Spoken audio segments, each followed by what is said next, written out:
केंद्र सरकार द्वारा प्रस्तावित यूजीसी कानून को लेकर सवर्ण समाज में गहरी नाराजगी देखी जा रही है।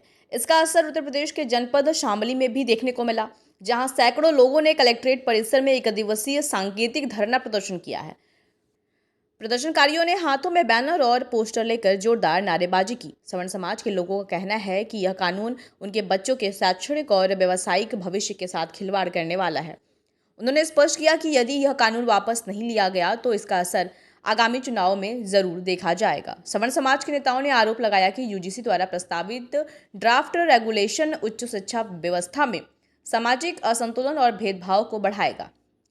उनका कहना था कि शिक्षा का उद्देश्य सभी वर्गों के लिए समानता सुनिश्चित करना होना चाहिए, लेकिन यह कानून समाज में समानता को खत्म करने वाला है। प्रदर्शनकारियों ने सरकार पर हाशिए पर रखने का आरोप लगाया और चेतावनी दी कि यदि कानून को वापस नहीं लिया गया तो वे सड़कों पर उतरकर विरोध जारी रखेंगे। उन्होंने यह भी कहा कि आगामी चुनाव में सवर्ण समाज उसी राजनीतिक दल का समर्थन करेगा जो इस लड़ाई में उनका साथ देगा।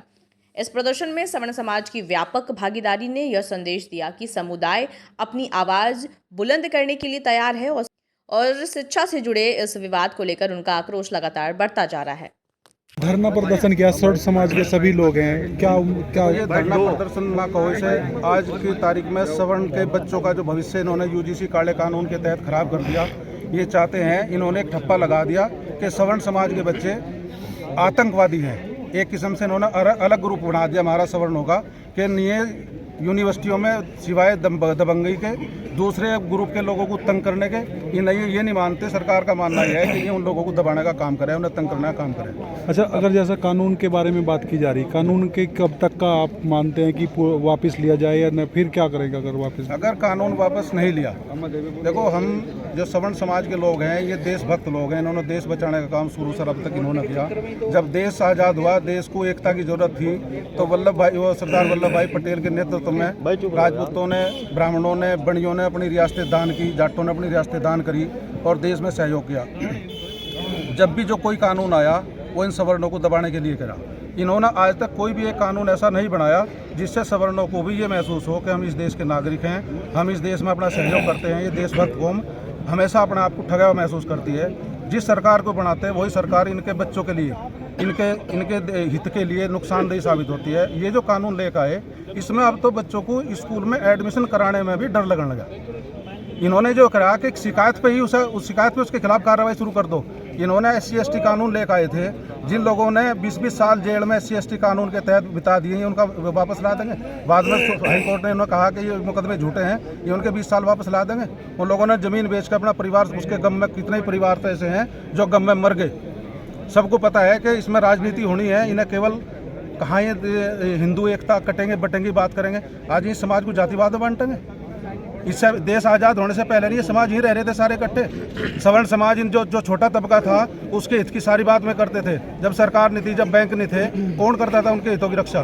क्या नुकसान है सवर्ण समाज को इस कानून से? इस कानून से सवर्ण समाज को इन्होंने कहा कि अगर OBC और SC का कोई बच्चा किसी सवर्ण के खिलाफ शिकायत करता है, उसके खिलाफ कोई सुनवाई भी नहीं है, उसे दोषी मान लिया गया। तो इस तरह के कानून को बिल्कुल लागू नहीं होने देंगे, बिल्कुल भी। ये नेता जो उनसे कानून बनाने वाले हैं, इनके बच्चे तो विदेश में यूनिवर्सिटी में पढ़ते हैं, ये हमारे देश में इस तरह का कानून लागू करेंगे? बिल्कुल नहीं होने देंगे। विधानसभा चुनावों में कुछ असर देखने को मिला? मैं एक चीज सुनो जी, मैं बता रहा हूँ आपको। जो नेता सवर्ण समाज का, वो चाहे किसी भी बिरादरी से है, चाहे वो ब्राह्मण है, चाहे वो बनिया है और चाहे वो क्षत्रिय है, जब तक वो इस काले कानून के खिलाफ हमारे इस बीच में नहीं आवेगा, हम उस सब का बहिष्कार करेंगे, उन सरकार का बहिष्कार करेंगे, उस पार्टियों का बहिष्कार करेंगे जो इस लड़ाई में हमारे साथ नहीं होगी। केवल हमारा जो है उत्पीड़न किया गया 75 सालों से, और हम लोगों ने सहते सहते आज स्थिति ये आ गई है कि हमारे बच्चे जो स्कूल में पढ़ते हैं उनके खिलाफ अगर किसी ने कह दिया कि भाई इसने हमें परेशानी करी है, ये वर्ड कह दिए हैं, तो उनको तुरंत कारागार में डाल दिया जाएगा और उनकी कोई सुनवाई नहीं है। बाद में सुनवाई 20-20 साल तक अगर जेल में रहे, फिर जो है वह जो है विवादित जो है, बड़ा ही खराब कानून है ये। तो हम सब ब्राह्मण क्षत्रिय वैसे जो सवर्ण समाज है इसका बहिष्कार करते हैं और सरकार से अनुरोध करते हैं कि इस कानून को वापस लिया जाए। हमें और कोई किसी की ना आरक्षण चाहिए और ना किसी की कोई भीख चाहिए। हम ब्राह्मण क्षत्रिय वैसे जो सवर्ण हैं अपने दम पे जिंदा रह सकते हैं और अपने जो है यथोक्त जो है उन्नति कर सकते हैं। ठीक। यहाँ कलेक्ट्रेट पहुँचे डीएम ऑफिस पे, क्या कारण है? कारण है ये यूजीसी काला कानून। इस कानून से और कुछ नहीं, जातियों के बीच मतभेद पैदा करने की साजिश है ये एक तरीके से सरकार की। क्या अब से पहले समाज एक साथ इकट्ठा अच्छे से नहीं रह रहा? आज मेरे साथ यहाँ ओबीसी से भी है, एससी एसटी समाज से भी लोग मेरे साथ यहाँ खड़े हैं। वे मेरे समर्थन में यहाँ आए हैं, ये जनरल समाज के समर्थन में लोग आए हैं। वे क्यों आए हैं? क्योंकि हम लोगों का भाईचारा इतना अच्छा है कि इस चीज़ की ज़रूरत है ही नहीं जो चीज़ सरकार ला रही है। जानबूझ के जातिगत उन्माद फैलाने की साजिश है ये, वरना ऐसी चीज़ों की ज़रूरत नहीं है हमारे समाज में। अच्छा, ये भाजपा सरकार का नारा था कटोगे तो बटोगे, क्या इस तरीके की चीज़ें कट के फिर वो है?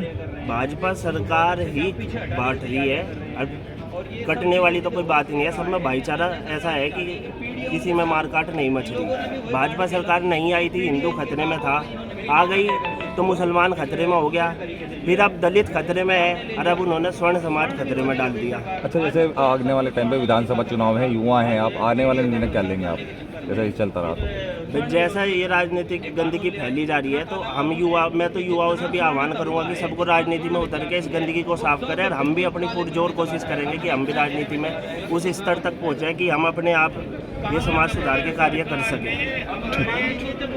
अपनी राय हमें कमेंट बॉक्स में ज़रूर दें। ऐसे ही लेटेस्ट अपडेट्स के लिए हमारे चैनल रॉयल बुलेटिन को लाइक, शेयर और सब्सक्राइब करना ना भूलें।